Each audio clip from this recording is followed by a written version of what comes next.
Hello guys, today we are going to look into the new Next.js version introduced a few days ago. This is the biggest Next.js update since 2016, so it's a very significant release. We are going to go through the most important features and even try out some of them. First, this new version completely revamps how routing works by introducing the app directory.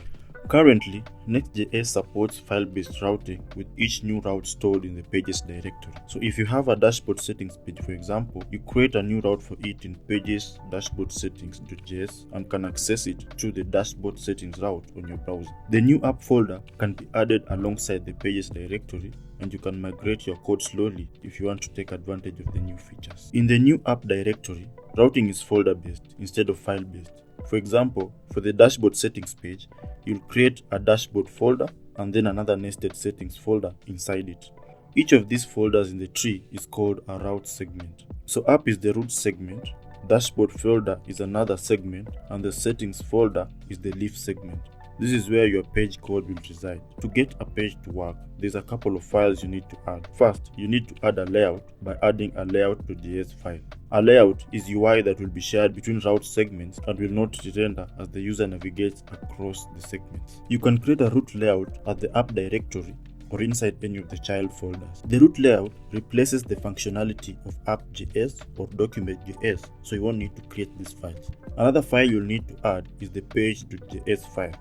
This page is what will be rendered when you visit the route in the browser and is just the same as the settings.js file in the page directory. Another new feature is that all pages in the app directory will be rendered as React server components. Server components are React components that can only be rendered on the server, and the JavaScript code is not shipped to the browser, leading to better app performance. They were introduced in React 18 as part of its new rendering architecture called concurrent mode. Concurrent mode increases rendering speed of React by introducing concepts like interruptible rendering, where React can pause and resume component renders, and reusable state, where React can restore an app state if you navigate to another route and go back, for example.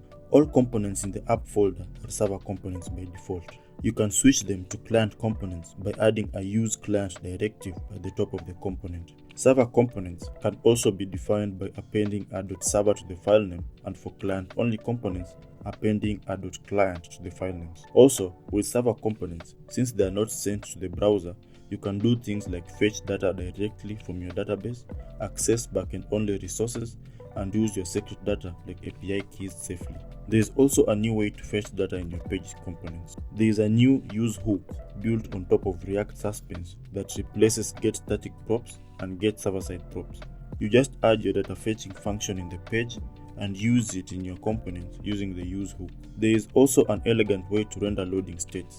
In the route segment folder, you can add a loading.js file which will be rendered while the data is being loaded.